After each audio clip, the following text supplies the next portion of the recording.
الله أكبر الله أكبر الله أكبر لا إله إلا الله الله أكبر ولله الحمد الله أكبر كبيرا والحمد لله كثيرا وسبحان الله بكرة وأصيلا لا إله إلا الله وحده صدق وعده ونصر عبده وأعز جنده وهزم الأحزاب وحده لا إله إلا الله ولا نعبد إلا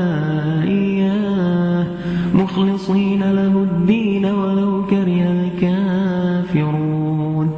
اللهم صل على سيدنا محمد. اعوذ باللہ من الشیطان الرجیم بسم اللہ الرحمن الرحیم رب اشرح لی صدری ویسر لی امری واحلل عقدۃ من لسانی یفقہوا قولی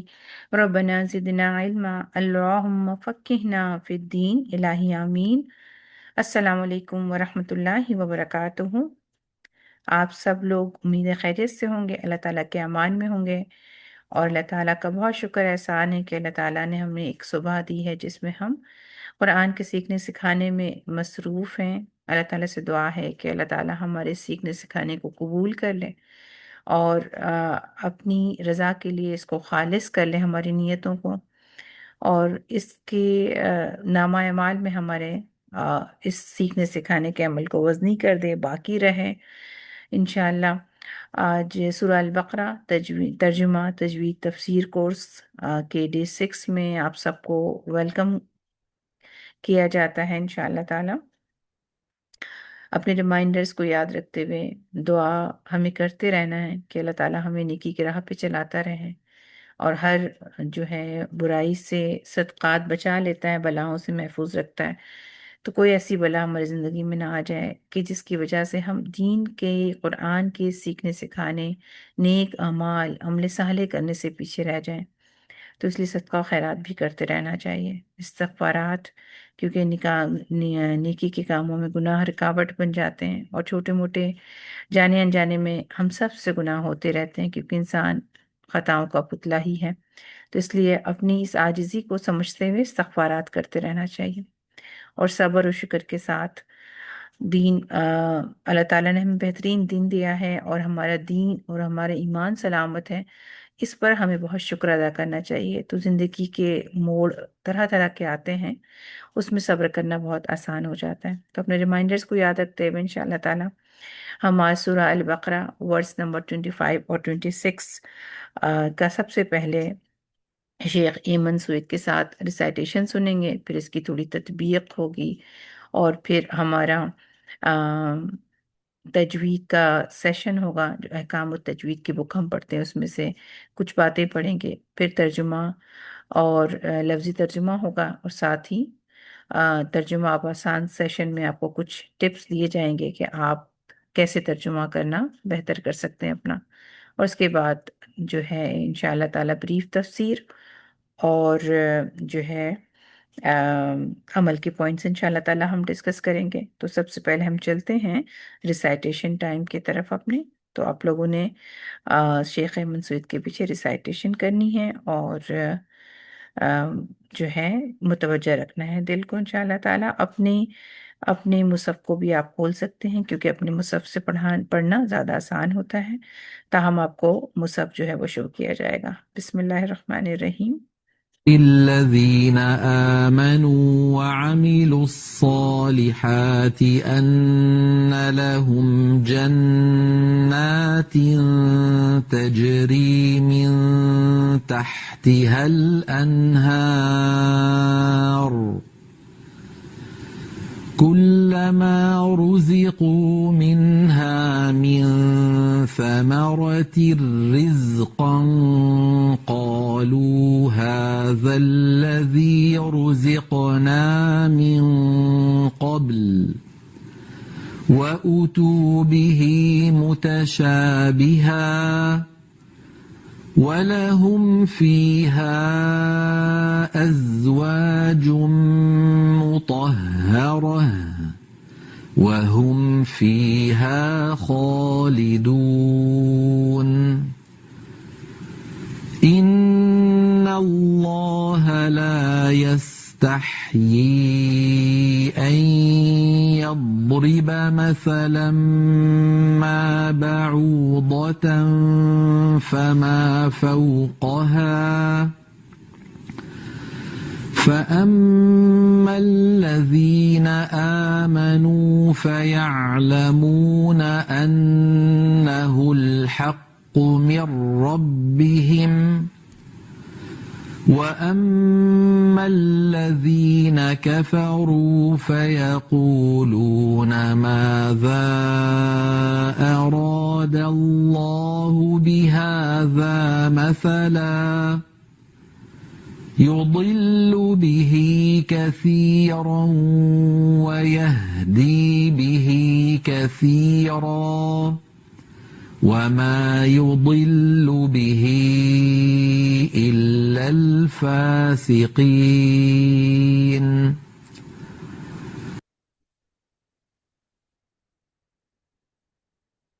بسم اللہ الرحمن الرحیم. انشاءاللہ تعالی تطبیق سیشن کی طرف، ریسائٹیشن سیشن کے بعد انشاءاللہ ہم اپنی تطبیق سیشن کی طرف چلیں گے. اور تطبیق ہم کچھ یوں کرتے ہیں انشاءاللہ. بسم اللہ بگن کرتے ہیں اس کو. وَبَشِّرِ الَّذِينَ آمَنُوا. آپ نے دیکھا ہونٹوں کو راؤنڈ کر کے بش، شین پہ شد ہے تو اچھی سے تفشی بھی رکھنا ہے. بعض لوگ بشی بشی ہلکا سا پڑھتے نہیں، بشی. ایک تو شد ہے، ڈبل شین ادا کرنے کے لیے مخرج پہ تھوڑی دیر رکنا پڑے گا. وَبَشِّرِ الَّذِينَ، ذیل باریک، زین، دال کا مخرج ٹپ آف دا ٹنگ ٹپ لگائیے گا، فائن ٹپ، زین مد اصلی کرتے ہوئے. آمنو، حمزہ ڈیپسٹ پارٹ آف تھروٹ سے نکلتا ہے، اس کو آمنو نہیں پڑھنا ہے، اندر سے نکلتا ہے. آمنو وعملوا الصالحات، سو ہیوی، ٹھیک ہے. اور یہاں پہ اب ٹو کاؤنٹ نہیں ہوگا، لام جو ہے لام دمہ ڈائریکٹ سواد سے جڑ رہی ہے. سواد میں استعلا و اطباق سب خوبصورتی کے رکھتے ہوئے. لی ہاتی، ہا چونکہ ہمس ہے یعنی محموسہ لیٹر ہے، تو اس میں انشاءاللہ تعالی ہم نے پہلے اس کی ہمس باہر آئے گی اور پھر فتحہ کے لیے جہر ہا، ٹھیک ہے. ہاتی ان لہم، غنہ کمپلیٹ، میم کا اظہار، لہم جنات تجری، جن یہاں پہ غنہ اکمل، نا ٹو کاؤنٹ تنوین کے بعد تا ہے تو اخفا لیٹر ہے. جنات تجری، جیم پہ کلکلا، من تحتها الانہار. آپ نے دیکھا ہوگا من، ٹھیک ہے، من اخفا کریں، تہ ہا پہ سکون آ گیا تو اور زیادہ ہمس واضح ہو رہا ہے.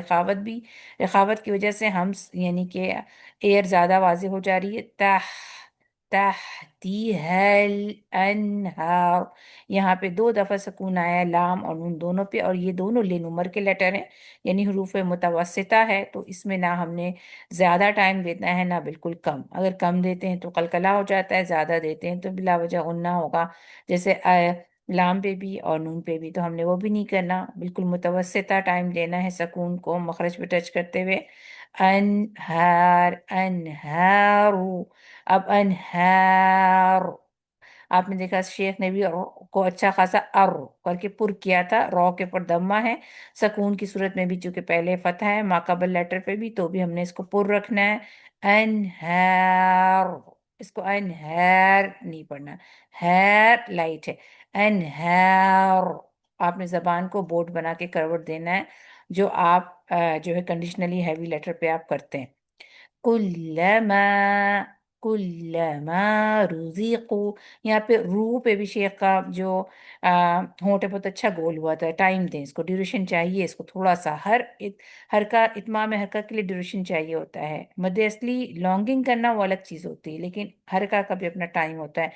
رو روزی روزی قو، یہ قو اس کے مقابلے میں یہ ڈبل ہو گیا، لیکن رو پورا ہو، اس کو روزی قو یعنی ہونٹوں کو گول نہ کریں اور روزی قو بولیں تو یہ بظاہر سننے میں ایک ہی جیسے ساؤنڈ کر رہا ہے، لیکن آپ کے ہونٹ راؤنڈ نہیں ہوئے ہے تو آپ کا دمہ ادا ہی نہیں ہوا ہے، تو رو اس کے لیے آپ کو تھوڑا سا ڈیوریشن دینا پڑتا ہے، روزی قو، زی میں بزنگ بھی ہو گئی، من ہے اگین لن عمر کے لیے متوسطہ، اخفا ہوگا اگین من ثمرات رزقا، اب یہ تر میں تنوین کا جو سیکنڈ تنوین جو نون بنا رہی تھی ہڈن نون اس میں تھا، اس کو ہم نے را پہ بالکل داخل کر دیا ہے، اس کو ہم ادغام تام کہتے ہیں، لام را پہ ادغام تام ہوتا ہے، ادغام ہو رہا ہے لیکن مکمل ہو رہا ہے، نہ نون کا مخرج بچا نہ صفات، رز اگین ٹپ آف دا ٹنگ نیچے والے دانت کے اندرونی سرا پہ، آواز میں بزنگ کیونکہ آواز ہے ہمس نہیں ہے، آواز جب باریک نالوں سے گزرے گی تو بز کی ساؤنڈ بنائے گی، رز قالو، یہاں پہ اخفا موٹا ہوگا، قالو، کیونکہ ایک تو قاف بھی یہاں، تو قاف سے ہمارا کوئی تعلق نہیں ہے کہ کس لیٹر پہ تنوین ہے، لیکن نیکسٹ جو قاف ہے اس کی صفات کی وجہ سے آلریڈی، یعنی کہ تنوین کے بعد جب ہیوی لیٹر ہو تو اخفا ہیوی، تنوین کے بعد جب لائٹ لیٹر ہو تو اخفا لائٹ، قالوا هذا الذی، یہاں پہ بھی ہاذا اور الذی نہیں ہو رہا بلکہ ہا، ذا الذی ٹو کاؤنٹ، رزق قلقلہ نا من قبل اگین اخفا، اور اخفا یہاں پہ موٹا ہی ہوگا، وَأُتُوا بِهِ مُتَشَابِهًا، اس کو وَأُتُوا پڑھ رہے ہیں، ٹھیک ہے، کبھی کبھی لوگ وَأُوتُوا پڑھ دیتے ہیں، تو اس کو اس مدمہ کو اسٹریچمنٹ سے بتانا ہے، وَلَهُمْ فِيهَا ازواجم مطہرہ، ازواجن پڑھنا چاہیے تھا مجھے، میں غلطی سے آپ کو میم پہ چلی گئی، تو بریک کرتے ہیں تو ازواجن ہی پڑھ رہے ہیں، لیکن آپ کریں گے نہیں، میں بس عادتاً رک رہی تھی اس پہ، کچھ بھی مطلب فیہا ازواجن، تو ازواجم مطہرہ، تنوین کے ساتھ میم ہے، ادغام تام ود غنہ، وَهُمْ فِيهَا خَالِدُونَ، میم اظہار میم کا، اور فیہا ٹو کاؤنٹ خالدون، یہاں پہ مدارد وقفی اسٹاپ کی صورت میں، ان اللہ نون پہ غنہ، اور ان اور اللہ ہیوی، لام جلالہ ہیوی ہوگا بیکاز کہ لام جلالہ سے پہلے یہ بھی کنڈیشنلی ہیوی لیٹر ہے، لام را جو ہے، اور الف کنڈیشنلی ہیوی ہوتا ہے، تو یہ لام تو کنڈیشنلی ہے اس طرح ہوگا، لام جلالہ جب اس سے پہلے فتحہ اور دمہ ہوگا، اور کنڈیشنلی الف کیا ہے، یہ والی الف جو خالدون، خو، ٹھیک ہے، اب دیکھیں رزقنا، خو، نا، خو، ہے، قو، تو یہ کنڈیشنل ہیوی لیٹر یہ ہوتا ہے جب الف جو ہے کسی ہیوی لیٹر کے ساتھ لگ کر آتا ہے، تو آپ نے دیکھا نا جناتین، اس میں ہم نے نہیں کیا، لیکن قو،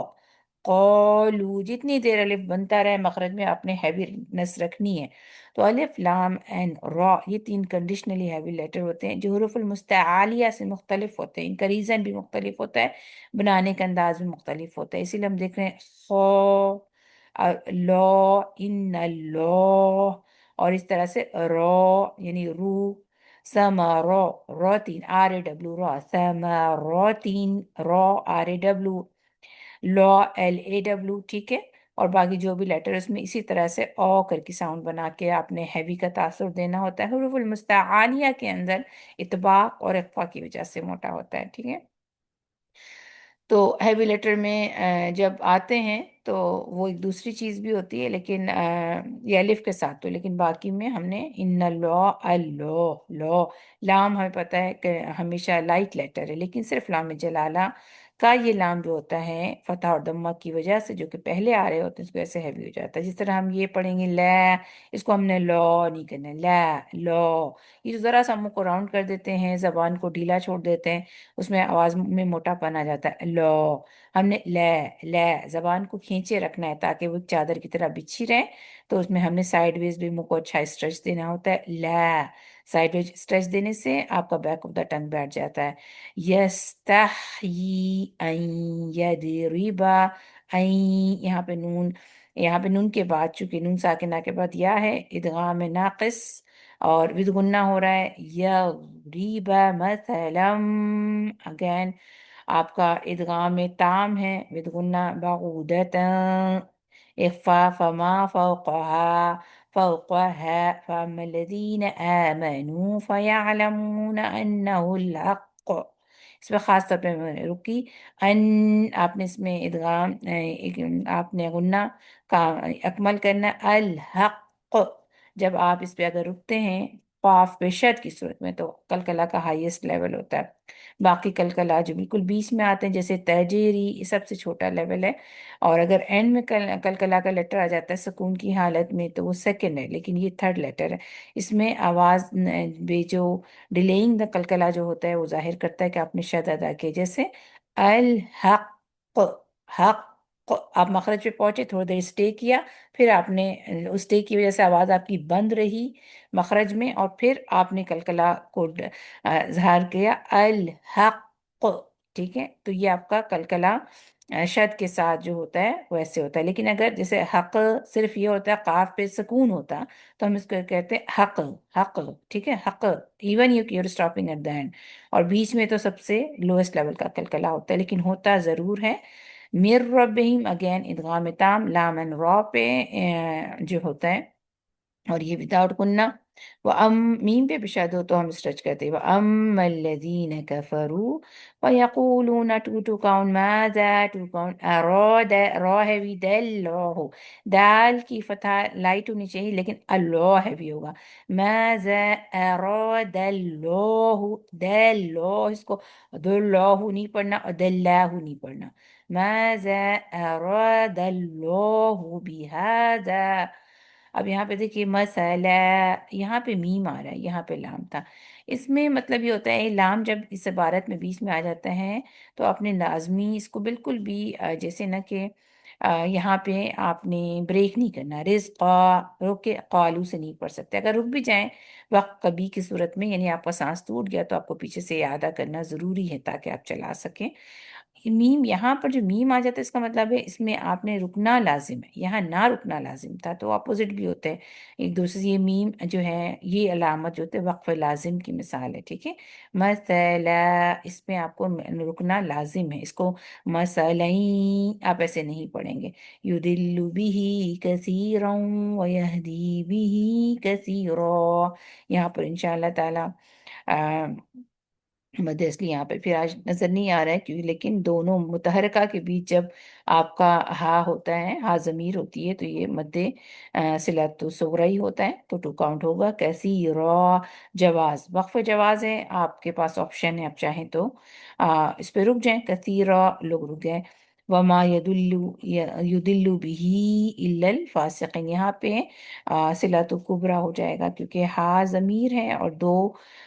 جو ہے متحرک الفاظ میں اس کے بعد حمزہ آ رہی ہے، تو چونکہ حمزہ کی وجہ سے بظاہر تو آپ کو مد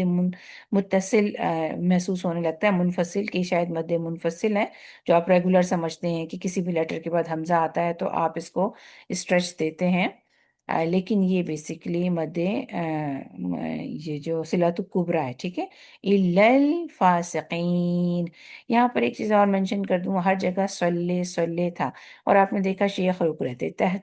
تحتها الانہار بالکل بار بار، قبل وَأُتُوا بِهِ مُتَشَابِهًا وَلَهُمْ فِيهَا أَزْوَاجٌ مُطَهَّرَةٌ، تو یہ ہمارے پڑھنے میں آسانی ہو جاتی، تو اس سلے کو ضرور فالو کریں تاکہ آپ چھوٹی چھوٹی سانس کو لے کر کے چلیں، اور سلے کا مطلب تو ہوتا ہے کہ اس میں مطلب آپشن ہے، اگر کنٹینیو کریں تو میرا خیال ہے کہتے ہیں کہ ٹھیک ہے، لیکن اگر رک جائیں تو بھی ٹھیک ہے، تو اس لیے شیخ نے اس میں روکنے کو ایکسیپٹ مطلب رکنے پر عمل کیا تھا، تو ہم بھی اس پر اچھے سے روکنے پر عمل کریں تاکہ ہماری جو بعد میں مخارج ہیں صفات ہیں وہ ٹھیک رہیں، تو آپ نے اسی ترتیب سے اس کو پڑھنا ہے انشاءاللہ تعالی۔ آگے چلتے ہیں، اب ہم نے تطبیق دیکھ لی، تجوید سیشن کی طرف جائیں گے، الاستعاذہ والبسملہ جو کہ ہم احکام التجوید القرآن بک سے ہم پڑھ رہے ہیں انشاءاللہ تعالی۔ پچھلی کلاس میں ہم نے دیکھا تھا کہ تعوذ اور تسمیہ کو جو ہے پڑھنے کا طریقہ ہم نے دیکھا تھا، تو یہ اس میں کیا تھا کہ تینوں کو الگ الگ کر کے پڑھ سکتے ہیں، یعنی تعوذ و تسمیہ اینڈ سورہ، ٹھیک ہے، تو الگ الگ بھی کر سکتے ہیں جس میں ہم لاسٹ حرکہ کو ساکن کر کے رک کے پڑھتے ہیں، اس کو آپ کو دکھایا گیا تھا۔ وصل بھی سارا ایک ساتھ بھی کر سکتے ہیں، یہ عموماً حفاظ کرتے ہیں۔ پھر وصل البسم اللہ بالسورہ، تو استعاذہ کو الگ کر لیں اور بسم اللہ اور سورہ کو جوڑ لیں، یہ ہم نے سیکھا تھا۔ پھر استعاذہ کو الگ اور بسم اللہ کو جوڑ لیں، استعاذہ اور بسم اللہ کو وصل الاستعاذہ بالبسم اللہ، یعنی استعاذہ اور بسم اللہ کو ملا کر اور سورہ کو الگ پڑھنا، یہ ہم نے پچھلی دفعہ کیا تھا۔ یہ ریویژن سیشن ہے،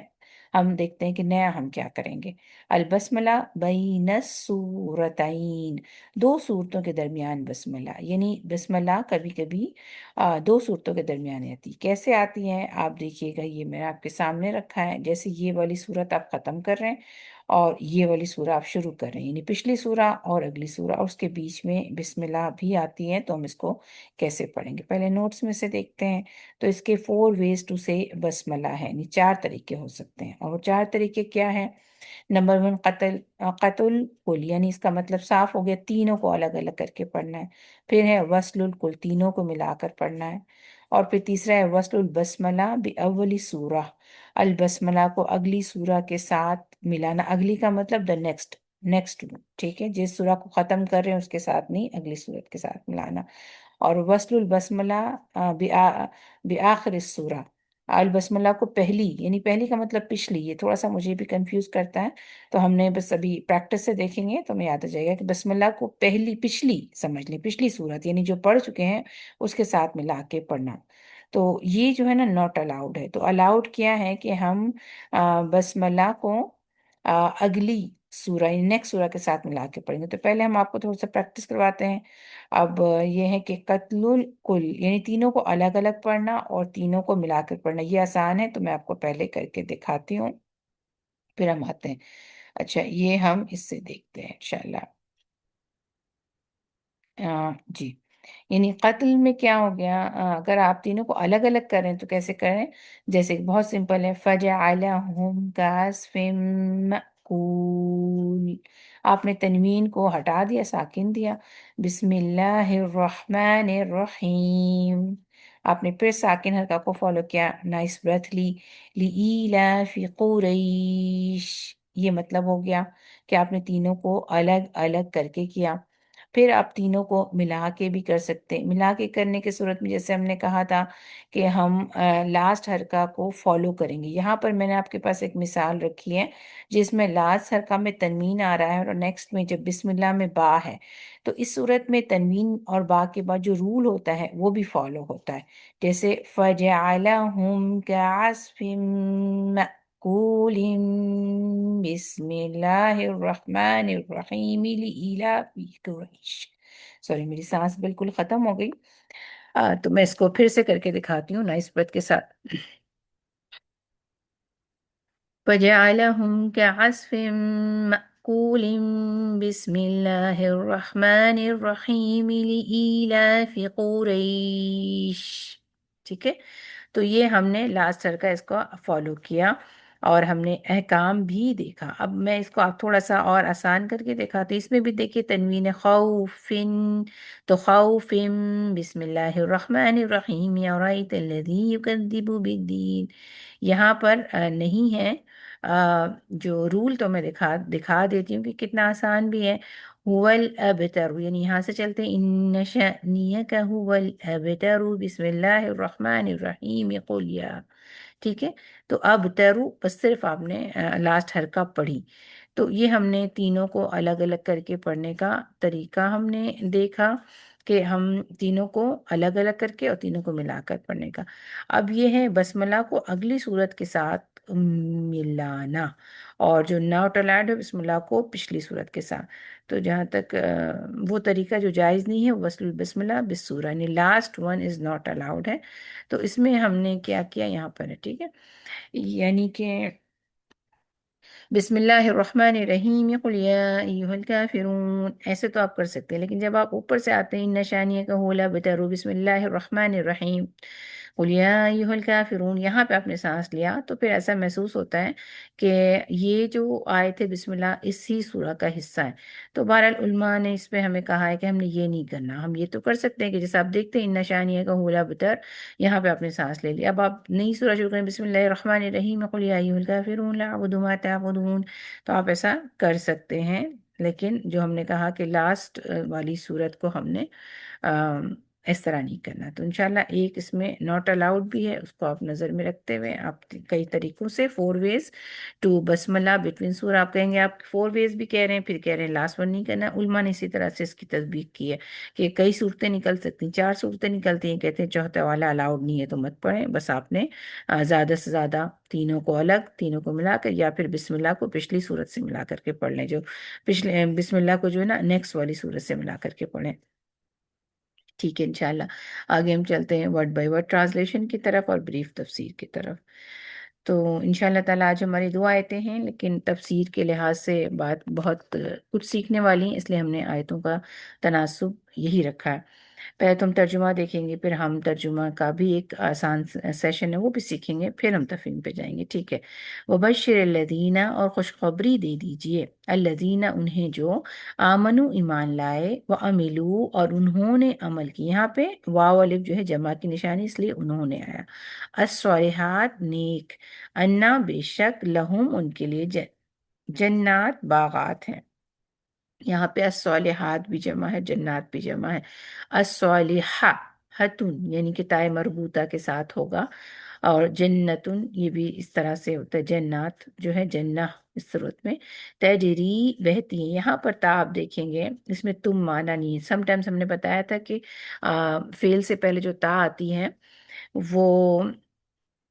جو ہے تم کا معنی دیتی ہے، لیکن بعض دفعہ نہیں دیتی، اس لیے ہم نے کہا تھا کہ اکثر اوقات موسٹ لائکلی، تو یہاں پر نہیں ہے. ٹھیک ہے. تجری بہتی ہیں، من تحتہا ان کے نیچے سے، اب یہاں پہ کہیں تم نہیں آ رہا ہے. الانہار نہریں، کلما جب کبھی رزقو وہ دیے جائیں گے، منہا ان سے، من سے، ثمرتن کوئی پھل، رزقن بطور رزق، قالو وہ کہیں گے، ہاذا یہ، الذی وہی ہے جو، رزقنا دیے گئے ہم، من قبل اس سے قبل، و اتو اور دیے جائیں گے، بھی اس سے، متشابہہ ملتا جلتا، ولہم اور ہمیشہ واو اور کے لیے، و لہم ان کے لیے، فیہا ان میں، ازواجن بیویاں ہوں گی، مطہراتن نہایت پاکیزہ، ازواج بھی جمع ہے زوج کی، وہم اور وہ، فیہا اس میں، خالدون ہمیشہ رہنے والے ہوں گے. خالدون جمع مکسر، یعنی کہ اس کا پورا واؤنون گرا دیں تو واحد نکل آتا ہے، خالد. ٹھیک ہے. ان اللہ بے شک اللہ، لا یستحی، لا ہمیشہ نہیں کلے گا، یستحی نہیں وہ حیا فرماتا، ان کے، یدربو وہ بیان کرے. یہاں پر یا جو ہے وہی کے معنی میں، مثلاً کوئی مثال، ما بعودتاً مادہ مچھر کی ہو. ٹھیک ہے. اب یہ تائے مربوطہ بتا رہا ہے کہ مادہ مچھر کی ہو، فما یا جو فوقہا اوپر ہے اس کے، فَأَمَّا تو رہے، الذین وہ جو آمنوا مان لائے، فَيَعْلَمُونَ پس وہ علم رکھتے ہیں، انہ بے شک وہ، الحق و حق ہے، من ربہم اپنے رب کی طرف سے، یعنی ان کے رب کی طرف سے. وَأَمَّا اور رہے، الذین وہ جنہوں نے، کفروا جنہوں نے کفر کیا ہے، جنہوں نے بھی آنا چاہیے میرے انداز سے، واو الف ہے جمع ہے، لیکن کفر کیا بھی اس کا معنی واضح کر دیتا ہے، کیونکہ آپ یہاں پہ دیکھ رہے ہیں وہ جنہوں نے کفروا کفر کیا، فیقولون تو وہ کہتے ہیں، ماذا کیا، کیا جو ارادہ کیا ارادہ ارادہ کیا اللہ نے، بہذا ساتھ اس کے، مسئلہ مثال کی، دلو وہ گمراہ کرتا ہے، بھی ساتھ اس کے، کثیرن بہت سو کو. اچھا یہاں پہ ترجمہ تھوڑا سا مجھ سے مس ہو گیا ہے نیکسٹ پیج میں، تو میں اس کو بھی، یہودی بھی کثیرہ میں تھوڑا سا اس آیت سے آپ کو ٹھیک کر کے بتاتی ہوں ترجمے کو. ٹھیک ہے. یدل بھی کثیرہ، وما اور نہیں، یدل وہ گمراہ کرتا، بھی ساتھ اس کے، الا مگر، الفاسقین ان کو جو فاسق ہے. یعنی یہ اس کا تھوڑا سا مس ہو گیا ہے وائٹ والے ترجمے کے اندر، تو آپ نے اس کو جب سبق ملے گا تو اس کو دیکھ لیجئے گا. تو انشاءاللہ 2 آیتیں ہیں آج ہماری، ہم نے اس کی ترجمہ کر لیا. انشاءاللہ اب ہم نیکسٹ سیشن کی طرف جائیں گے، جس میں ہم ترجمہ اب آسان کا سیشن کرتے ہیں. اس میں ہم علامات کے ذریعے سیکھنے کی کوشش کریں گے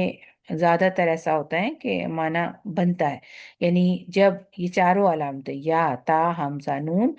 جو ہیں فعل کے شروع میں آتی ہیں، ان کی موجودگی میں کبھی زمانہ حال اور کبھی زمانہ مستقبل کا ترجمہ کیا جاتا ہے، ٹھیک ہے؟ تو اول تو یہ کہ یہ مضارع کی علامت ہو گئی، تو زمانہ حال مضارع کہتے ہیں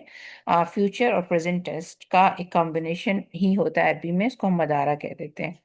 تو مضارع کی علامت آپ ورڈ یاد رکھ لیجئے گا، اس کا مطلب ہے مستقبل اور حال دونوں ٹینس میں، یعنی دونوں زمانے میں جب بات کی جائے، اس لیے ہم کہتے ہیں کہ اس میں کرے گا یا کرتا ہے آتا ہے۔ تو یہ یا تا حمزہ نون، ہم نے یا اور تا کر لیا، یا کا مطلب وہ اور تا کا مطلب تم، یعنی یا لمونا وہ عمل کرتے ہیں، تا لمونا تم عمل کرتے ہو،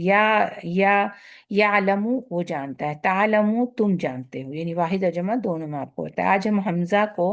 کریں گے، یعنی کہ جب حمزہ آتی ہے یہ علامت واحد مذکر مؤنث دونوں کے لیے استعمال ہوتی ہے اور ترجمہ میں کیا جاتا ہے، یعنی واحد مذکر اور مؤنث دونوں کے لیے ہوگا۔ اجیبو یعنی میں قبول کرتا ہوں یا کروں گا۔ آپ پارے میں تو ایسے نہیں کرتے، دونوں بتاتے ہیں، ہم آپ کو بتا رہے ہوتے اس لیے کہ پارے میں تو جو بات کا تسلسل ہے، تسلسل کلام ظاہر کر دیتا ہے کہ آپ بتائیں گے کہ قبول کرتا ہے ہونا چاہیے، قبول کروں گا ہوتا ہے، لیکن ہم چونکہ مضارع کا ترجمہ سیکھ رہے ہیں اس لیے ہم دونوں ٹینس یہاں پہ بتاتے ہیں۔ اعبدو میں عبادت کرتا ہوں یا کروں گا، اقولو میں کہتا ہوں یا کہوں گا، ٹھیک ہے؟ اعوذ یہ بہت کامن ہے جو ہم دیکھتے ہیں، میں پناہ مانگتا ہوں۔ اب جیسے یہاں پر آتا ہے واحد ہے اور مذکر اور مؤنث دونوں ہیں، تو اعوذ میں پناہ مانگتی ہوں، رائٹ؟ میں پناہ مانگتا ہوں دونوں ہی ترجمہ بن جاتا ہے، یعنی کہ عربی میں ہم اس طرح الگ الگ نہیں دیکھ رہے ہیں، اس میں دونوں ہی آ گیا، میں جب ہوگا دونوں طرف ہو گیا۔ اجیبو دعوت دائی میں قبول کرتا ہوں دعا کرنے والے کی دعا کو، اسی طرح ہے اذا دعان جب وہ مجھ سے دعا کرے، اور ولا عالم الغیب اور نہ میں غیب جانتا ہوں، ولا اور نہ عالم میں غیب جانتا ہوں، ولا اقول اب اسی کی مزید ڈیفینیشن ہے، اور نہ میں تم سے کہتا ہوں کہ میں فرشتہ ہوں، ولا اقول لکم انی ملک یعنی نہ میں کہتا ہوں کہ میں جو ہے فرشتہ ہوں، یعنی پیغمبر جب ہے وہ یہ بتاتا ہے میں تو بشر ہی ہوں، میں کوئی فرشتہ نہیں۔ تو یہ جب یہاں پر آیا ہے حمزہ ہمیشہ میں کا معنی دے رہا ہے۔ تو آج ہم نے بس یہی ایک چیز سیکھنی ہے پچھلے ریویژن کے ساتھ کہ ہم نے یعلمون یعنی آپ سمجھ لیں ہم کریں گے یعلمو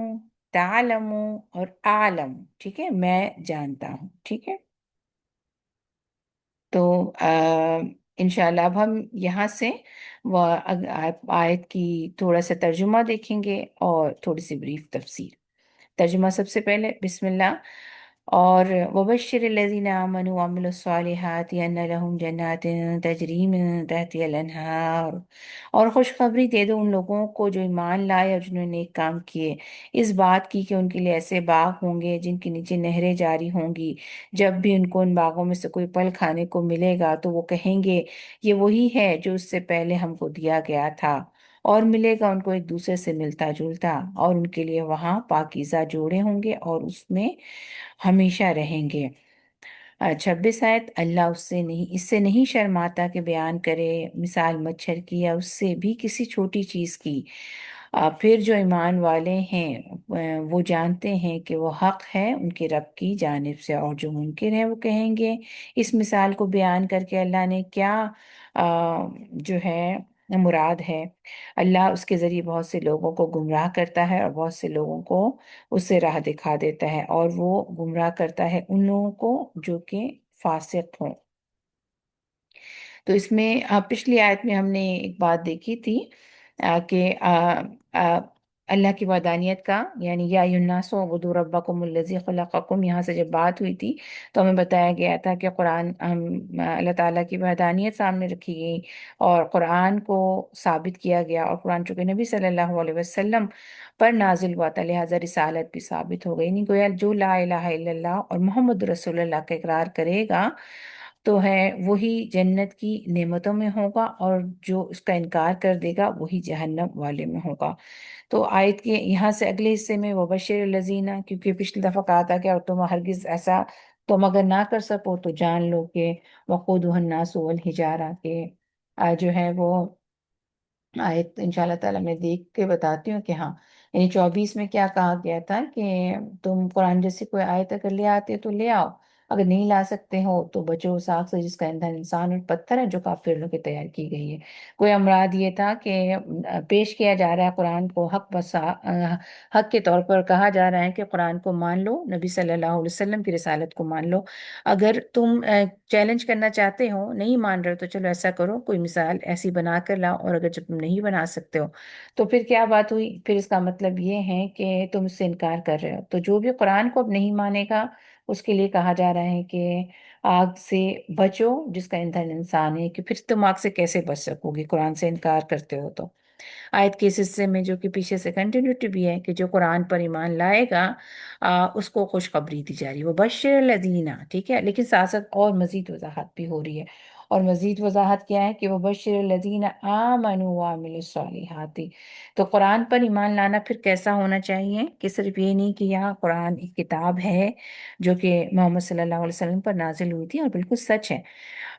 کیونکہ صرف ایسا کہہ دینے اور اس کے باوجود عمل نہ کرنے یا اس کا اقرار نہ کرنے سے تو بات نہیں بنتی نا۔ کچھ دفعہ بعض لوگ اقرار کر لیتے ہیں کہ یس لا الہ الا اللہ محمد رسول اللہ، لیکن اس کے باوجود عمل نہیں کرتے، تو وہ بھی نجات نہیں پائیں گے۔ اور کچھ لوگ دل سے یقین رکھتے ہیں، جیسے کہ ہم نے پہلے ہی بتایا تھا کہ کفار جو ہیں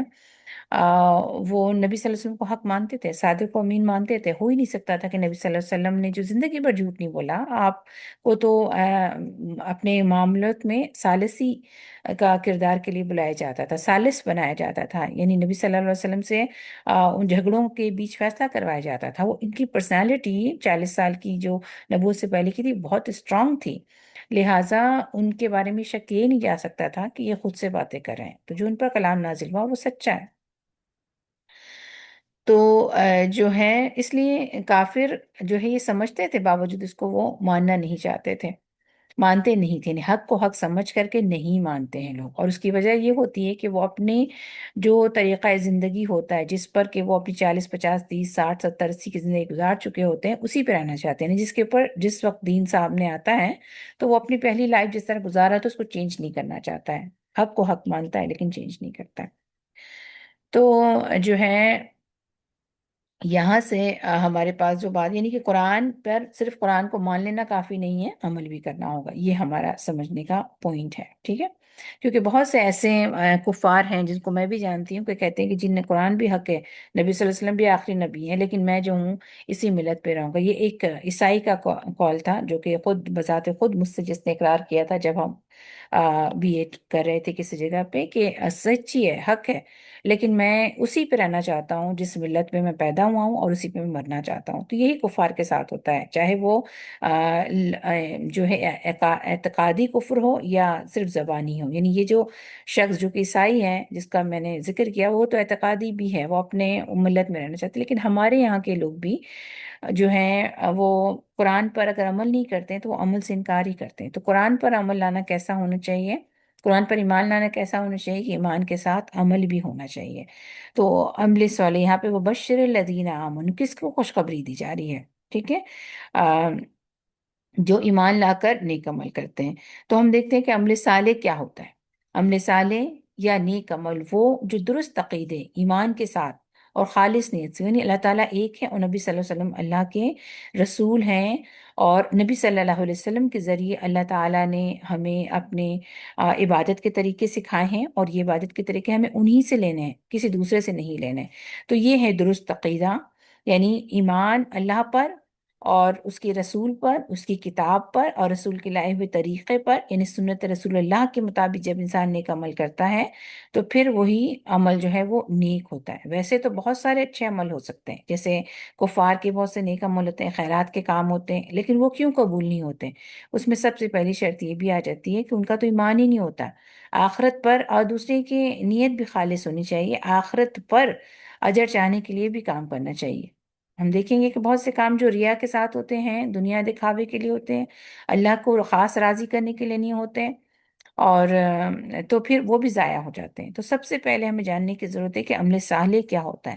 تو عمل صالح میں دو چیزیں ہونی چاہیے، اخلاص باللہ اور سنت رسول اللہ۔ اخلاص کی مزید وضاحت کہ عمل صرف اور صرف اللہ تعالیٰ کی خوشنودی حاصل کرنے کے لیے کیا جائے، یعنی وہی کام نیکی ہوگی جس کو آپ اللہ کی خوشنودی کے لیے کریں. جیسے اگر کہیں کوئی مسجد بننے کی اناؤنسمنٹ ہو رہی ہے، سب سے 200 100 100 روپے مانگے جا رہے ہیں، مطالبہ کیا جا رہا ہے، آپ بھی اٹھ کے دے دیتے ہیں صرف اس لیے کہ ہے اگر میں نہیں دوں گا تو لوگوں میں میری تو رسوائی ہو جائے گی، میرے پاس تو بڑے پیسے ہیں. یہاں آپ کی نیت میں کہیں اللہ کو راضی کرنا نہیں تھا. تو ایسا عمل بھی جو ہے وہ آپ کو قابل قبول نہیں ہوتا، وہ عمل صالح نہیں ہوگا. یعنی اللہ کے یہاں جو عمل قبول ہو جائے وہ عمل صالح ہوتا ہے، اور اس میں پہلی چیز پھر اخلاص آتی ہے. اسی طریقے سے جو ہے نماز اگر کوئی نہیں پڑھتے ہیں آپ، اور جب لوگ آئے ہیں، دعوت ہو رہی ہے اور آپ سے کہا جا رہا ہے کہ اٹھ کے نماز پڑھیں، اور آپ کہتے ہیں اب کیا کریں، سب پڑھ لیں تو پڑھنا ہی ہوگا، آپ چپ سے کھڑے ہو کے نماز پڑھ لیتے ہیں، ایسی نماز بھی قبول نہیں ہوگی، کیونکہ یہ لوگوں کو دکھانے کے لیے ہوئی تھی. تو پہلی چیز اخلاص ہے، اور اخلاص میں یہ ہے کہ اللہ کو راضی کرنے کے لیے کیا جائے. حدیث نبوی کے مطابق انما الاعمال بالنیات وانما لکل امرئ ما نوی، اعمال کا دار و مدار نیتوں پر ہے، اور ہر آدمی کو وہی ملے گا جس کی اس نے نیت کی. اور یہ بخاری کی حدیث ہے. اصل چیز پھر نیت ہے، جیسے کہ آپ کو پہلے بتایا، بظاہر نیکی کے کتنے بڑے بڑے کام نظر آئے، اگر اس میں نیت اللہ کو راضی کرنا نہیں ہوا، آخرت میں اجر پانا نہیں ہوا. بعض دفعہ انسان اللہ کو راضی کرنا چاہتا ہے لیکن دنیا میں بھی جلد بازی کرتا ہے، عاجلہ، دنیا میں بھی وہ اس کا اجرت چاہنے لگ جاتا ہے. اور یہی سورہ کہف کے آخری آیت میں بتایا گیا تھا آپ کو کہ اللہ تعالیٰ غیور ہے، اور جب انسان اللہ کو بھی راضی کرنا چاہے اور ساتھ ساتھ دنیا کو بھی راضی کرنا چاہتا ہے تو اللہ تعالیٰ سارے کے سارے عمل دنیا کے لیے لوٹا دیتا ہے. یعنی دنیا میں تو اس کا اجر دے دیتا ہے، آخرت میں نہیں دیتا. اس لیے نیت کے خالص ہونے میں بھی بہت ضروری ہے کہ انسان اللہ کو راضی کرنے کے لیے وہ کام کرے، اور پھر اسے کسی اور کا اس میں حصہ نہ رکھے، کسی سے بھی اجر نہ چاہے. تو اس لیے پہلی چیز نیت ہو گئی. اور جیسے کہ یہاں پہ نوٹ میں لکھا ہے میں نے کہ اس کے علاوہ اگر عمل میں ریاکاری ہو، دکھاوا شامل ہے، تو وہ اللہ کے مقبول نہیں ہوتا، جیسے کہ آپ کو مثالوں سے واضح کیا. دوسری چیز سنت کے مطابق، یعنی کہ وہ عمل نبی کریم صلی اللہ علیہ وسلم کے بتائے ہوئے طریقے اور شریعت کے مطابق ہو. کیوں نبی صلی اللہ علیہ وسلم کے بتائے ہوئے طریقے اور سنت کے مطابق؟ کیوں؟ کیونکہ اللہ تعالیٰ نے نبی صلی اللہ علیہ وسلم کو نبی چنا تھا. ان کو چنا ہی اس بات کے لیے گیا تھا کہ وہ اللہ کا پیغام لوگوں تک پہنچائیں. جبرائیل علیہ السلام آ کر کے نبی صلی اللہ علیہ وسلم کو نماز پڑھنے کا طریقہ سکھاتے ہیں. ایسا نہیں کہ نماز جو جیسی چاہے پڑھ لیں، اور ایسا نہیں کہ نبی صلی اللہ علیہ وسلم نے اپنے من سے نماز کو پڑھ کے دکھا دیا. جبرائیل علیہ السلام نے باقاعدہ جو ہے انسانی شکل میں آ کر کے آپ کو نماز کی تعلیم دی، اور کس ٹائم پہ اس کا اول وقت ہے، کب اس کا آخر وقت ہو سکتا ہے کسی بھی نماز کا، تو وہ باقاعدہ الگ الگ کر کے سکھایا. تو نبی صلی اللہ علیہ وسلم مبعوث اسی لیے کیے گئے تھے تاکہ لوگوں کو اللہ کا پیغام اور اللہ کا دین سکھا سکیں. اسی لیے تو اللہ تعالیٰ نبی صلی اللہ علیہ وسلم میں حجۃ الوداع کے موقع پر بھی کہتے رہے کہ لوگوں مناسک سیکھ لو، اپنے حج کے مناسک مجھ سے سیکھ لو. تو ہم پر لازم ہے کہ ہم سنت کی پیروی کرتے ہوئے کسی بھی عمل کو اپنائیں. حدیث میں آتا ہے، آپ صلی اللہ علیہ وسلم کا فرمان ہے، من عمل عملا لیس علیہ امرنا فہو رد، جس نے ایسا عمل کیا جس پر ہمارا حکم نہیں تو وہ مردود ہے. یعنی نبی صلی اللہ علیہ وسلم کے عمل کے مطابق عمل نہیں ہے تو وہ پھر بدعت ہوتی ہے، اور بدعت کو کیا کیا ہے؟ مردود. اور بدعتی کی دعا بھی قبول نہیں ہوتی. اس لیے جہاں ہم نے اللہ کو راضی کرنے کے لیے خالصتاً عمل کرنا ہے، ریا سے پاک عمل کرنا ہے، اور صرف اللہ سے اجر چاہنا ہے،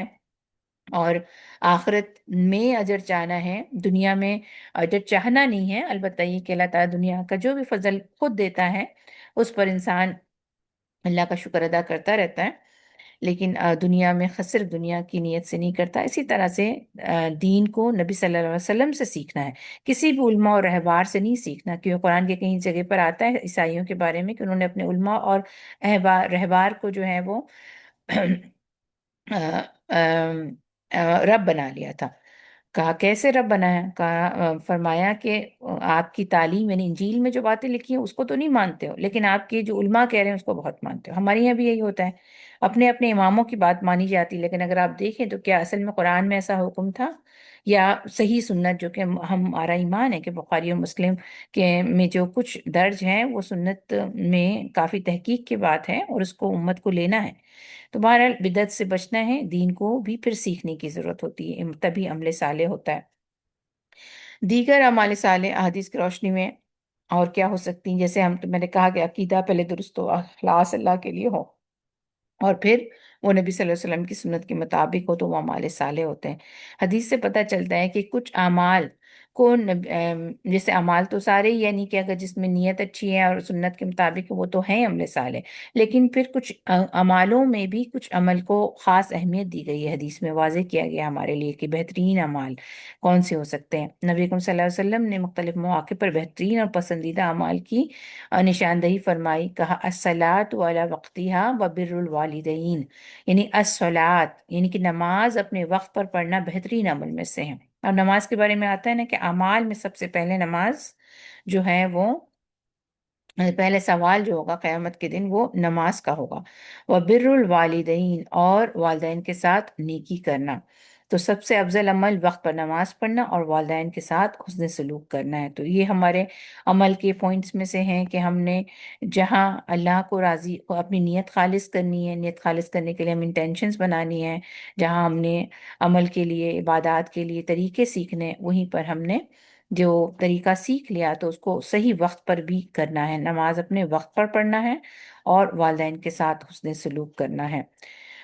اور اس کے علاوہ یہ کہ عمل صالح کا ایک بڑا حصہ دوسروں کی خیر خواہی بھی ہے۔ حدیث کے مطابق من سترہ مسلمن سترہ اللہ فی الدنیا والآخرہ، ترجمہ جس نے کسی مسلمان کی پردہ پوشی کی، اللہ تعالیٰ دنیا اور آخرت میں اس کی پردہ پوشی کرے گا۔ تو لوگوں کے ساتھ اچھا کرنا، یعنی حقوق العباد، یعنی ایک طرف حق العباد بھی ہیں اور حقوق العباد بھی ہیں، تو اس کا خاص جو ہے وہ خیال رکھنا ہے۔ یہی پھر اعمال صالح بنتے ہیں۔ اچھا، ہم نے دیکھا کہ بشر الذین آمنوا وعملوا الصالحات، تو بشارت تھی کس کے لیے؟ ایمان لا کر کے عمل صالح کرنے کے لیے، یعنی قرآن کو پڑھنے کے بعد قرآن جس عمل صالح کی طرف ہمیں ریمائنڈر دیتا ہے اس کو اختیار بھی کرنا ہے۔ تو پھر ان کے لیے بشارت ہے۔ بشارت کیا ہے؟ ان لہم جنات، یعنی پہلی چیز کیا؟ باغات ہیں۔ کیسی باغات ہیں؟ جن کے نیچے نہریں بہتی ہیں اور اس میں جو ان باغات میں ان کو پھل دیے جاتے ہیں اور وہ ایک دوسرے سے ملتے جلتے ہیں۔ یہ بھی ایک خاص پھلوں کی کوالٹی ہے۔ وہ یعنی کہ یہ ذکر ہو رہا ہے۔ پھر یہ کہ ان کے لیے ازواج مطہرات ہیں، یعنی کہ پاکیزہ بیوی ہیں، اور یہ کہ یہ سب کچھ دائمی ہے۔ ٹھیک ہے، خالدون، تو مطلب یہ ہے کہ یہ جو نعمتیں ہیں، یہ جو بشارت مل رہی ہے وہ ابدی ہے، وقتی نہیں ہے، چھن نہیں جائے گی۔ دیکھتے ہیں انشاءاللہ تعالیٰ کہ نہروں کا ذکر ہوا ہے، ہم جنات تجری من تحتها الانہار، تو ہم نہروں کو سورہ محمد میں اس میں 4 طرح کی نہروں کا ذکر ہوا ہے، جیسے کہ صاف پانی کی نہر جس کو مائن غیر آسن کا ہے، ایسا پانی جو کبھی بدبودار نہیں ہوتا اور نہ ہی اس کا ذائقہ یا رنگ بدلتا ہے۔ دودھ کی نہریں، لبن لم یتغیر طعمہ، ایسا دودھ جس کا ذائقہ کبھی خراب نہیں ہوتا، یہ دنیا کے دودھ کی طرح جانوروں سے حاصل کردہ نہیں ہوتا بلکہ قدرت کی طرف سے بہتا ہوا ہوگا۔ شراب طہور کی نہریں، خمرین لذت للشاربین، یہ ورڈ عربی کے الفاظ بھی ساتھ ساتھ ہیں جو کہ سورہ محمد میں ہیں، پینے والوں کے لیے نہایت لذیذ شراب، جس میں دنیا کی شراب کی طرح نہ کرواہٹ ہوگی اور نہ بدبو، اور نہ ہی اسے پی کر عقل ماری جائے گی۔ خالص شہد کی نہریں، اسلم مصفہ، بالکل صاف اور شفاف شہد کی نہریں جو مکھیوں کے پیٹ سے نکلا ہوا نہیں ہوگا۔ تو جو ہے بشارت کیا ہے کہ ان کے لیے نہریں، کن کے لیے؟ ایمان لا کر کے عمل صالح کرنے کے لیے۔ اور نہروں کی بات ہوئی تو تھوڑی سی نہریں آپ کے سامنے جو ہے ان کی 4 قسمیں آپ کے سامنے رکھی گئیں تاکہ ہمارے اندر ان نہروں کو سمجھنے اور ان کو حصول کے لیے جو ایمان اور عمل صالح ہے اس کا سبق ہمارے ذہن میں تازہ اور گہرا ہو سکے کہ ہمیں ایمان اور عمل صالح کرنا ہے۔ تو یہ جو نہریں غیر آسن، دنیا کا پانی کیسا ہوتا ہے کہ ٹھہرا رہے نا تو وہ خراب اور کڑوا ہو جاتا ہے، بدبودار ہو جاتا ہے، وہ ایسا نہیں ہوگا۔ دوسرے کہ دودھ بھی اس طرح سے نہیں ہوگا کہ وہ جیسے کہ ابالنا پڑتا ہے، کہ مشقت ہوتی ہے، دودھ زیادہ دیر رکھیں تو خراب ہو جاتا ہے، بلکہ دودھ کی نہریں ہوں گی اور اس طرح بہ رہی ہوگی کہ، اور دودھ کی پھر افادیت بھی بہت ہے، بہت سے غذائی افادیت بھی بہت ہے۔ اور شراب کا لفظ ہے جیسے کہ ویسے تو مشروب کے لیے آتا ہے، تو پینے والوں کے لیے اگر جس میں نشہ نہ ہو اور کڑوا نہ ہو، دنیا کی شراب جو ہے وہ نشہ دیتی ہے جس سے عقل ماری جاتی ہے، اس میں بدبو بھی ہوتی ہے، اس میں کڑواہٹ بھی ہوتی ہے، اور لیکن وہ یہ بمانا جو کہ مشروب ہے، بہترین مشروب ہوگی، اور ایسی مشروب جس انسان کو لذت تو بہت آئے گی لیکن عقل بھی نہیں ماری جائے گی اور کڑوا بھی نہیں ہوگا۔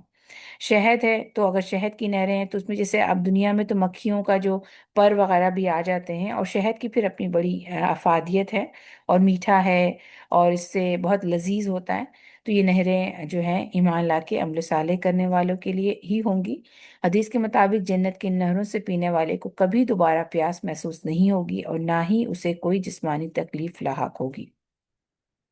پھر ذکر ہوا تھا تشابہ رزق، یعنی پھلوں کی مشابہت، کہ ان کو پھل دیے جائیں گے اور وہ ایک دوسرے میں ملتے جلتے ہوں گے۔ تو اس کا کیا مطلب ہے؟ مودودی صاحب لکھتے ہیں کہ اس کے دو مطلب ہو سکتے ہیں۔ جنت کے پھل شکل و صورت میں دنیا کے پھلوں جیسے ہوں گے تاکہ وہ مانوس محسوس ہوں، لیکن ذائقے میں بہت بلند و برتر ہوں گے۔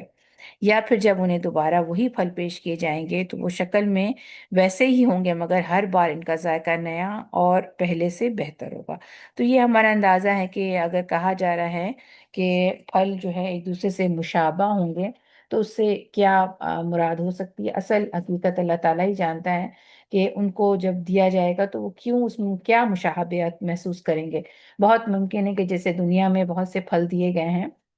تو وہ ہمارے پہچان کے لیے دیے گئے، جیسے ہمیں کہا جاتا ہے انار دنیا میں دیا گیا، اور انار بھی جنت کے پھلوں میں سے ایک پھل ہے، تو وہ ہمیں تھوڑی سی اس کی جو ہے وہ شکل دکھائے گی۔ دنیا میں جو بھی نعمت ہے اور وہ جنت میں اگر ملنے والی ہے تو اصل میں اس کا ایک تھوڑا سا ادنا سا جو ہے انٹروڈکشن کیا جاتا ہے، اس کی اصل کئی گنا ملٹیپلائی ہو کر کے جنت میں ہوگی۔ بس دنیا میں تو صرف انٹروڈکشن کے لیے۔ تو جو انار یہاں پر ہے، آلدو یہ بہت فائدہ ہے، ایک انار 100 بیماری، صحت میں اور لذت میں، رنگ میں، خوشبو میں، سب میں بہت خوبصورت ہوتا ہے اسی طرح سے، لیکن جنت میں اس کی کوالٹی کہیں زیادہ ہوگی۔ تو ہو سکتا ہے وہ تو بھی متشابہہ وہ دیے گئے تھے، تو ہو سکتا ہے اس دنیا میں بھی اس کو یاد کریں گے، پھر اس کے کئی طرح سے ہو سکتی، لیکن بہرحال پھل ہوں گے، رزق ہوگا، اور پھل ویسے بھی نتیجہ کے طور پہ ہوتا ہے، کسی بھی کام کا نتیجہ بہت خوبصورت ہوگا۔ تو پھر یہ کہ پاکیزہ بیویاں، ازواج مطہرہ، مطہرہ سے مراد وہ بیویاں جو ہر قسم کی جسمانی گندگی، نجاست، حیض وغیرہ اور اخلاقی برائیوں، بدزبانی اور بدمزاجی سے مکمل طور پر پاک ہوں گی۔ یہ بیویاں ان کی دینوی شریک حیات بھی ہو سکتی ہیں، جنہیں نئے سرے سے حسین اور پاکیزہ بنایا گیا، اور حوریں بھی ہو سکتی ہیں۔ تو ازواج مطہرہ، تو اگر دنیا کی بیوی بھی ہوگی تو اول تو یہی ہے نا کہ وہ شوہروں سے بہت محبت کرنے والی، پھر یہ کہ دنیا کے مسائل بھی تو نہیں ہوں گے، لہٰذا ہر وہاں پر انسان نعمتوں میں ہوگا، تو جب مشکلیں ہی نہیں ہوں گی تو پھر جھنجھٹ بھی کس بات کی ہوگی۔ اور دوسرے یہ بھی کہ دنیا کی جو ہے بیویاں جو ہیں وہ ان کا دل بھی صاف ہو جائے گا، اور دوسری ایک امتحان بھی ہے، یعنی کہ انسان اس دنیا میں مرد ہے یا عورت ہے یا اولاد ہے، مال ہے یا دولت ہے، یہ سارے کے سارے آزمائش ہے، امتحان ہے۔ تو دو لوگ بہت زیادہ مطلب ایک بظاہر وہ دونوں ہی اچھے انسان ہوتے ہیں، لیکن کبھی کبھار وہ ایک دوسرے کے لیے بہت مس میچ ہو جاتے ہیں، اور بہت سی اخلاقی اور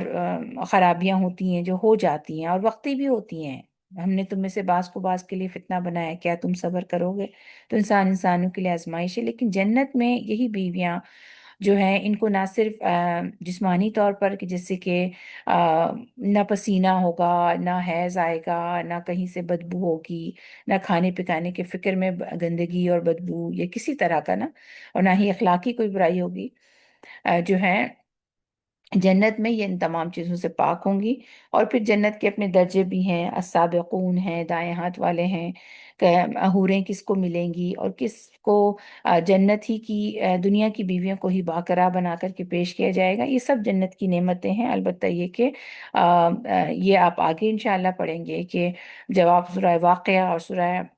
رحمان پڑھتے ہیں تو آپ دیکھتے ہیں کہ ان کے درجوں کے لحاظ سے بھی ہیں، اس کا مفصل ذکر بعد میں ہی آئے گا۔ فی الحال یہ ہے کہ ازواج مطہرہ کہ بیوی بھی ایک نعمت ہے، دنیا میں بھی کہا جاتا ہے کہ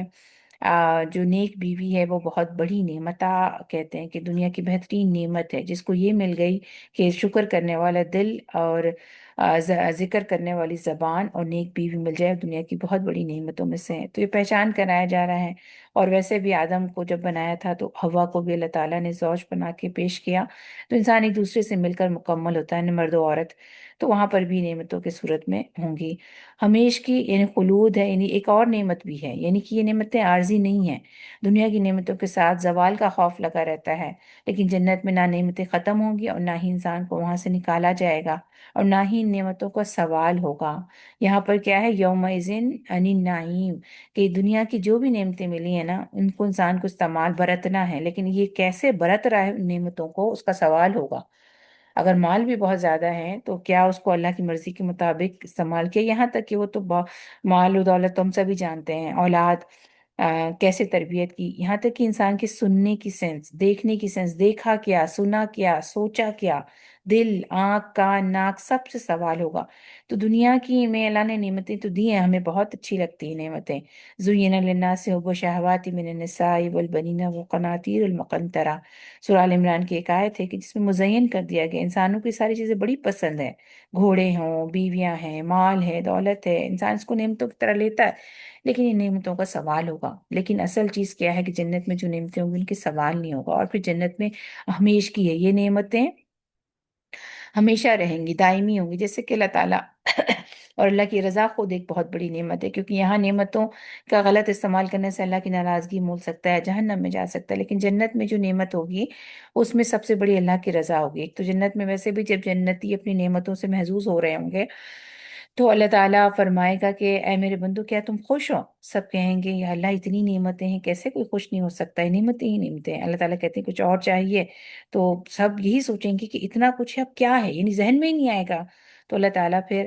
جو ہے وہ اپنا دیدار کرائے گا، اور پھر انسان کو وہ نعمت اللہ کی دیدار کی جو نعمت ہے وہ جنت کی ساری نعمتوں پہ جو ہے وہ بھاری پڑ جائے گی، جنت کی ساری نعمتیں بالکل ہلکی ہو جائیں گی اللہ کی دیدار کی نعمت کے اوپر۔ اور پھر اللہ تعالیٰ یہ فرمائے گا کہ اے میرے بندو میں تم سے راضی ہو گیا، اب کبھی ناراض نہیں ہوں گا۔ تو اللہ تعالیٰ کی رضا کی جو نعمت ہے وہ سب سے بڑی ہے، اور جنت وبشر الذین آمنوا جو کہا جا رہا ہے، ایمان لا کے ایمان اور مثالیں کرتے ہیں، ان کو جو نعمت ملے گی وہ ہمیش کی والی ہوگی، اس میں خلود ہوگا، خلد ہوگا۔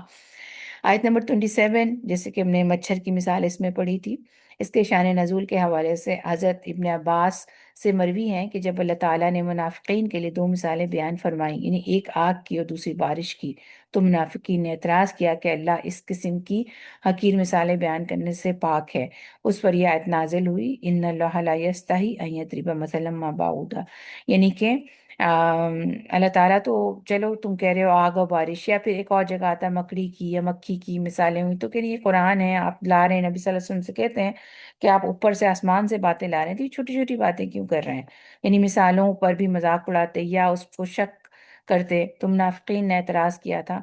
کہ حالانکہ یہ تو مثال یہ آگ اور بارش آپ کو یاد ہے منافقوں کے لیے ہی مثال بیان کی گئی تھی، لیکن انہوں نے کیا کیا، اس سے سبق نہیں لیا، بلکہ کہہ رہے ہیں یہ کیا مثالیں بیان کر دی۔ تو اللہ تعالیٰ نے اور آگے کہا کہ یہ تو مچھر، تو کیا مچھر کی اس کے پر کی بھی یہ اللہ کے یہاں اس کی حیثیت ہے، اور وہ اس کا بھی مثال بیان کر سکتا ہے۔ بات یہ کہ مثالیں کیوں دی جاتی ہیں، بات کو سمجھانے کے لیے۔ مثالوں سے گمراہی اور ہدایت پھر کیسے ہوتی ہے، جیسے ہم نے پڑھا یضل بہ کثیرا ویہدی بہ کثیرا، تو مومن اس مثال کو سن کر کہتا ہے کہ یہ حق ہے اور اللہ کی طرف سے ہے، کیونکہ وہ جانتا ہے کہ اللہ کے ہر مثال میں کوئی نہ کوئی ہدایت چھپی ہوتی ہے۔ جاہل انسان صرف ظاہری حقارت دیکھ کر ٹھوکر کھا جاتا ہے، یعنی مچھر ہے، مکھی ہے، اور یعنی ظاہری چیزوں سے دھوکا کھاتا ہے جو کہ جاہل ہوتا ہے۔ مومن کا نظریہ کیا ہوتا ہے، ابن کثیر اس آیت کی تفسیر میں لکھتے ہیں کہ اللہ تعالیٰ نے مچھر جیسی چھوٹی مخلوق کو اپنی قدرت کی نشانی بنایا۔ یہ مچھر بظاہر کمزور ہے، لیکن جب یہ اپنی حد سے بڑھتا ہے تو ہلاک ہو جاتا ہے۔ اس طرح کافر اور منافق جب دنیا کی رنگینیوں میں حد سے تجاوز کرتے ہیں تو اپنی اصل منزل آخرت کھو دیتے ہیں۔ یعنی یہ ہیں جو مثالوں کے پیچھے غور کرنا چاہیے، اسی لیے کہ تمثیلات جو قرآن میں مثالیں ہیں اس پر بھی ایک بہت بڑا علم ہے، اور اس پر بھی بہت علماء نے تفسیر کی، اور اس کو بہت غور سے سننا چاہیے اور اسے ہدایت پکڑنی چاہیے، بجائے کہ یہ کہنا شروع کر دے کہ بھئی یہ مثال بیان ہی کیوں ہو رہی ہے، تو یہ تو سراسر انکار ہے نا۔ تو مچھر کی زندگی دیکھیں، مچھر جب تک بھوکا رہتا ہے وہ چست اور زندہ رہتا ہے، لیکن جیسے ہی وہ خون پی کر اپنا پیٹ پوری طرح بھر لیتا ہے، یعنی اپنی ضرورت سے زیادہ ہوس کرتا ہے، تو اس کا وزن بڑھ جاتا ہے، وہ اڑنے کے قابل نہیں رہتا، اور وہی خون اس کی موت کا سبب بن جاتا ہے۔ انسان اور دنیا کہ بالکل یہی حال انسان کا ہے۔ انسان جب تک وہ دنیا کو بقدر ضرورت لیتا ہے، وہ روحانی طور پر متحرک اور زندہ رہتا ہے۔ یعنی دنیا کو کتنا لینا ہے؟ بقدر ضرورت۔ متاع ہے نا، یعنی برتنے کی چیز ہے۔ جیسے مسافر خانہ ہو تو اب وہاں اسٹیشن پہ آپ کتنی چیزیں لے لیں گے؟ آپ ہاتھ بھر نہیں سکتے۔ اس لیے دنیا میں اعمال صالح ہی ہوتے ہیں جو انسان کر کے آگے بھیج دیتا ہے، وہی اس کے کام آتے ہیں، وہی اس کے قبر میں کام آئیں گے، وہی اس کے آگے جا کے نور بنے گا، پل صراط پہ رہنمائی کا ذریعہ بنے گا، راہ دکھائے گا۔ تو دنیا کو بقدر ضرورت لیتا ہے، وہ روحانی طور پر متحرک اور زندہ رہتا ہے۔ لیکن جب وہ دنیا کی کے ہوس، مال و دولت اور لذتوں میں غرق ہو جاتا ہے تو یہ دنیا اس کی موت کا باعث بن جاتی ہے۔ اس کا دل اللہ کی یاد سے غافل ہو کے مردہ ہو جاتا ہے۔ یعنی اس کی موت کیا ہوتی ہے؟ جو دنیا کا جو محبت رکھتا ہے، جیسے میں منافقین کے بارے میں پڑھا تھا، ان کے دلوں میں کیا ہے؟ دنیا کی محبت بس گئی ہے۔ تو جس کے دل میں دنیا بس جاتی ہے اس کا دل پھر مردہ ہو جاتا ہے۔ تو مچھر سے بھی بہت کچھ سیکھنے کا تھا۔ ابن عباس یہی کہتے ہیں کہ اگر مچھر میں بڑی سبق ہے سیکھنے کی۔ آپ دیکھو کہ اگر وہ خوب کھا پی لیتا ہے تو پھر مر جاتا ہے۔ اسی طرح سے دنیا، انسان بھی ہے، اگر دنیا کا پانی پی لے گا، دنیا کو بہت زیادہ لے گا تو پھر وہ مردہ ہو جائے گا، پھر قرآن سمجھ نہیں آئے گا، پھر روحانی طاقتیں اس کے اندر ختم ہو جائیں گی، کیونکہ اس کی تو ساری فکریں دنیا پہ لگ گئی ہیں۔ تو کتنی بڑی مثال ہے، کتنی زبردست مثال ہے نا۔ تو اس سے ہمیں سبق لینا چاہیے کہ اللہ تعالیٰ نے جو مثال دی ہے اس میں بھی بہت کچھ سیکھنے کے لیے۔ اگر اللہ کے نزدیک دنیا کی وقت ایک مچھر کے پر کے برابر بھی ہوتی تو وہ کسی کافر کو اس میں سے ایک گھونٹ پانی بھی نہ پینے دیتا۔ یعنی اللہ تعالیٰ نے خود بتا دیا کہ دنیا کی مثال کیا ہے، کہ اللہ کے نزدیک تو جیسے مچھر کا ذکر، وہ مچھر کے پر کے برابر بھی نہیں ہے۔ تو اس لیے ہمیں اس میں کیا چیز سمجھ میں آتی ہے کہ مومن کے لیے دنیا کیا ہوتا ہے؟ کہ سجن کی طرح ہوتا ہے، قید خانے کی طرح ہوتا ہے۔ کیوں قید خانہ ہوتا ہے؟ کیا اللہ تعالیٰ اس پہ ظلم کر رہا ہے؟ نہیں، اللہ تعالیٰ اس کو ٹیسٹ کر رہا ہے کہ تم دنیا میں کیسے رہتے ہو۔ جیسے اللہ تعالیٰ نے آدم علیہ السلام کو بنایا تو کہا کہ جب وہ کچھ نہ تھے، یعنی ان کی کوئی خاص شکل نہ تھی، اقرار جب لیا تھا امانت کا، اور پھر اللہ تعالیٰ نے ان کی آنکھیں بنائی اور کہا کہ اس آنکھ سے وہی دیکھنا جو مجھے پسند ہے، پھر کان بنائے سے وہی سننا جو مجھے پسند ہے،